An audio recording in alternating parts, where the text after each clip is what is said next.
नमस्कार। जब भी किसी देश के विकास की बात आती है, किसी देश की प्रगति की बात आती है, तो काम करने की रफ्तार और गुणवत्ता दोनों बेहद मायने रखते हैं। और यकीनन हमारा देश और हमारा केंद्र शासित प्रदेश जम्मू कश्मीर इन सभी मानकों पर बेहद खरा उतर रहा है।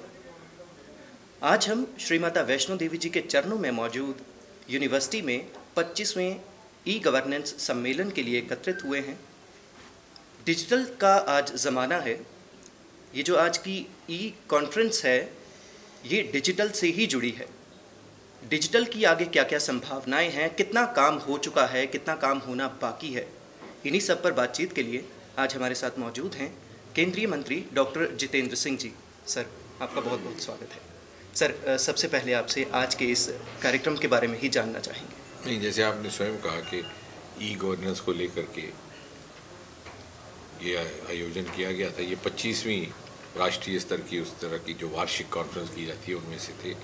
और जैसा हम सब जानते हैं कि प्रधानमंत्री श्री मोदी जी के नेतृत्व में पिछले 7-8 वर्षों में अनेकों प्रशासनिक सुधार लाए गए हैं, जिनका वास्तव में बहुत अधिक मात्रा में सामाजिक और आर्थिक प्रभाव भी हुआ है।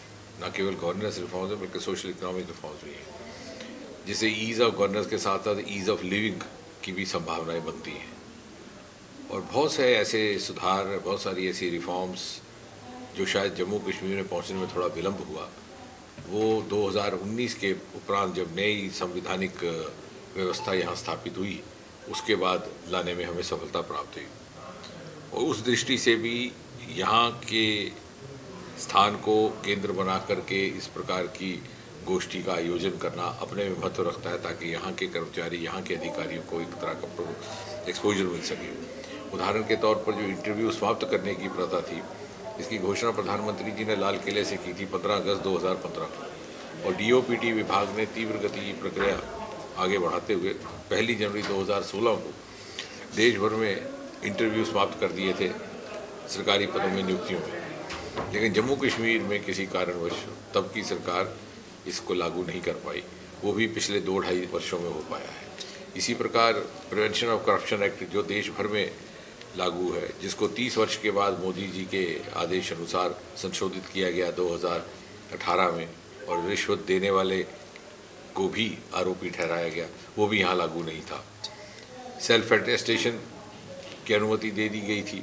तो बहुत से ऐसे प्रावधान जो मोदी जी ने पिछले 8-9 वर्षों में देश भर में लागू किए थे, जम्मू कश्मीर में पहुंचने में विलंब हो रहा था, वो 2019 में के बाद यहाँ पहुंचाने में हमें सफलता प्राप्त हुई है। और मुझे खुशी है कि आज ये स्थिति है कि डिस्ट्रिक्ट गवर्नेंस इंडेक्स कायम करने वाला जम्मू कश्मीर पहला राज्य अथवा केंद्र शासित प्रदेश है।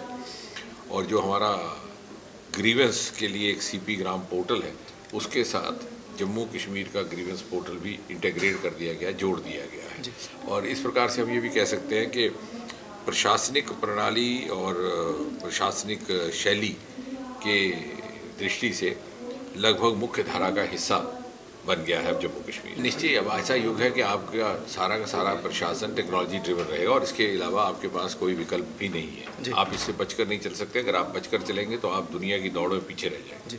और भारत जो अपने आप को एक भौगोलिक परिवार का हिस्सा मानता है, और हमारा ये मानना है कि अगले 25 वर्ष में या अगली शिखर पटल पर जाकर के खड़ा होगा, तो वो तभी संभव है कि आप जो वैश्विक मापदंड है, जो यूनिवर्सल पैरामीटर्स हैं, उन पर पूरा उतरें। उसके लिए आपको ये टेक्नोलॉजी अपनाने अनिवार्य रहेगा।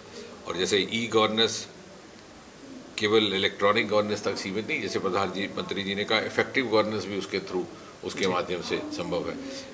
ईजी गवर्नेंस भी है, इकोनॉमिकल गवर्नेंस भी है, एनवायरनमेंट फ्रेंडली गवर्नेंस है। तो जितने भी पैरामीटर्स मापदंड हैं, उनकी दृष्टि से यदि आपने पर्याप्त परिणाम प्राप्त करने हैं, तो आपके लिए अनिवार्य है कि आप टेक्नोलॉजी को अपनाएं। और अब तो बड़ी मात्रा में आर्टिफिशियल इंटेलिजेंस का बोलबाला रहने वाला है। जैसे अमृतकाल को लेकर के मोदी जी सदा अगले 25 वर्ष की बात करते हैं, तो अगले 25 वर्ष आर्टिफिशियल इंटेलिजेंस को समर्पित रहेंगे। और उसको किस प्रकार से आप अपनी कार्य प्रणाली का हिस्सा बनाएं, और उसका एक ऑप्टिमम सिनर्जी हो, ह्यूमन इंटेलिजेंस, आर्टिफिशियल इंटेलिजेंस, ताकि आपकी प्रक्रियाओं को उससे लाभ भी पहुंचे और साथ ही वो हावी भी ना हो।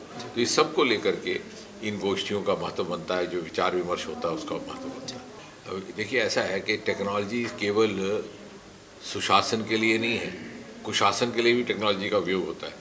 टेक्नोलॉजी केवल पुण्य करने के लिए नहीं, पाप करने वाले भी टेक्नोलॉजी का इस्तेमाल करते हैं। अब जैसे भारत सरकार में सबसे पहले फेस रिकग्निशन टेक्नोलॉजी का उपयोग हमने किया।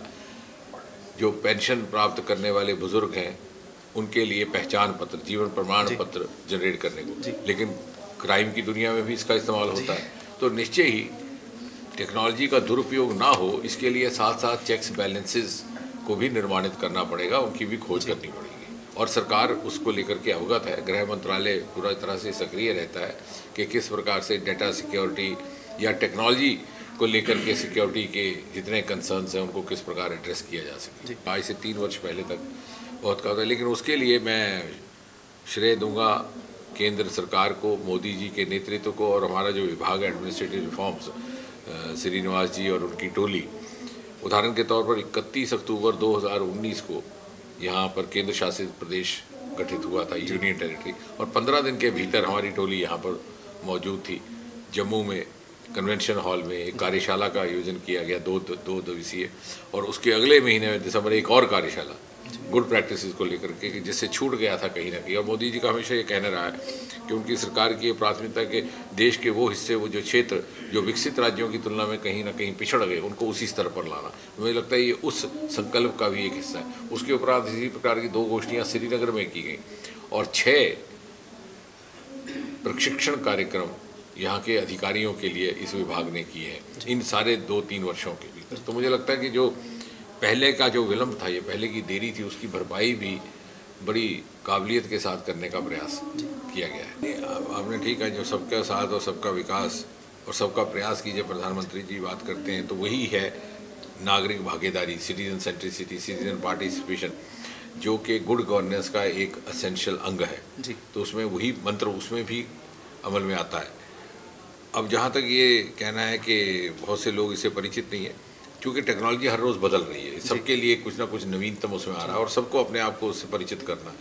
और ये भी कहना शायद न्याय नहीं होगा कि हमारे बहुत से पिछड़े वर्गों के लोग टेक्नोलॉजी से परिचित नहीं या वाकिफ़ नहीं, क्योंकि डिजिटल एजुकेशन या डिजिटल नॉलेज का कोई बहुत ज़्यादा संबंध नहीं रहता आपकी फॉरवर्ड यूनिवर्सिटी की एजुकेशन से। आप देश के दूर दराज गाँव में चले जाइए, वहाँ भी आप देखेंगे, आपने अगर कोई फ़ोटो खींचना है, आपको समझ नहीं आएगा मैं फ़ोटो कैसे व्हाट्सएप करके भेजें। आप दूर देहात में बैठे हुए किसी व्यक्ति से बात करें, कोई खेत में काम कर रहा है, एक पेड़ के नीचे बैठा है, पढ़ाई लिखाई ज़्यादा नहीं की होगी, लेकिन वो आपका फ़ोटो व्हाट्सएप करके आपके परिवार तक पहुँचा देगा। तो डिजिटल लर्निंग का स्तर भारत में सदा रहा है, क्योंकि एक साइंटिफिक टेम्पर भारतवासियों में सदा से था और प्रतिभा बहुत अधिक है। प्रतिभा का तो ये आलम है कि जब कुछ नहीं थे साधन, तब भी हमारे वैज्ञानिक देश ही नहीं विदेश में भी नाम बना रहे थे। और अब मोदी जी ने उसको फैसिलिटेट किया है, साधन उनको उपलब्ध करवा करके, सुविधा उनको दे करके, वैज्ञानिकों को सम्मानजनक स्थान दे करके। जो आप देख रहे हैं अंतरिक्ष में जो कुछ हो रहा है, पहले तो अंतरिक्ष की कभी चर्चा ही नहीं होती थी।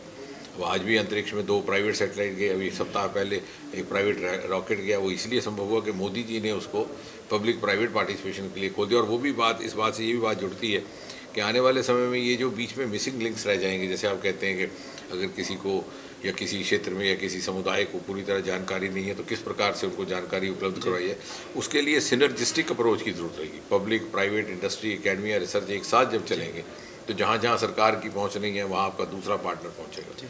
तो मुझे लगता है आने वाला युग वैसे ही रहेगा, इंटेग्रेटेड होलिस्टिक अप्रोच। मैं जैसे कह रहा था कि आने वाले समय में और कोई विकल्प ही नहीं है और ये कोई चॉइस नहीं है, ये हमारे लिए मजबूरी होगा, इनको इकट्ठा लाने ही लाना है। अगर देश ने उस प्रकार की प्रगति करनी है जैसे हमने कल्पना की है, अगर भौगोलिक मापदंडों पर हमें पूरा उतरना है, अगर हमें जाकर के उस शिखर पटल पर खड़े होना है जिसकी हम अभी तसव्वुर कर रहे हैं 2047 में, तो ये अनिवार्य है कि हम इस सब को इंटेग्रेट करें। जितना जल्दी होगा उसमें लाभ है।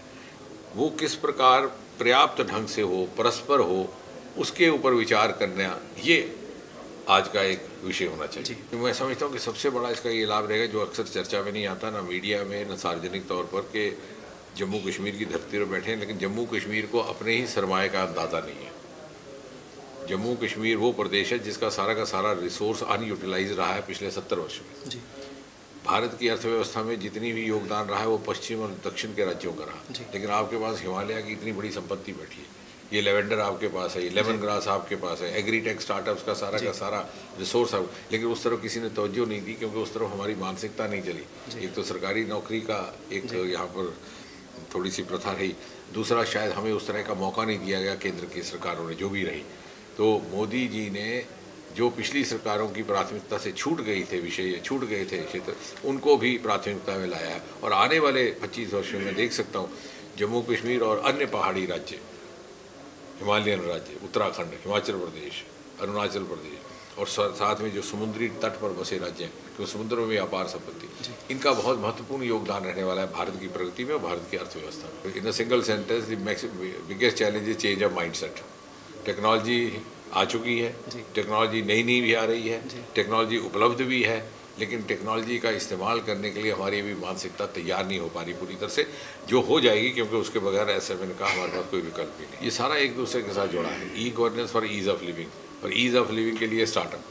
कोई भी सरकार विश्व की कहीं भी कोई भी देश क्यों ना हो, हर व्यक्ति को तनख्वाह याफ्ता, वेतन याफ्ता नौकरी नहीं दे सकती, लेकिन हाँ, मोदी जी की सरकार ने स्टार्टअप्स के माध्यम से ऐसे आयाम पैदा किए हैं, अवसर पैदा किए हैं, हर व्यक्ति अपनी रोज़गार स्वयं कमा सके। आप ये अनुमान लगाइए कि 2014 से पहले स्टार्टअप्स की संख्या इस देश में 350 के लगभग थी, 80,000 से पार कर गई जी। और हमारी बायो इकॉनमी मात्र कोई 10 लाख बिलियन थी, अब 80 लाख बिलियन तक पहुँच गई। तो धीरे धीरे उस दिशा में प्रगति हो रही है और बड़ी तेज़ गति से हो रही है। सर, दूरदर्शन और आकाशवाणी दोनों को आपने समय दिया, बेहद बेशकीमती विचार साझा किए, बहुत बहुत धन्यवाद सर।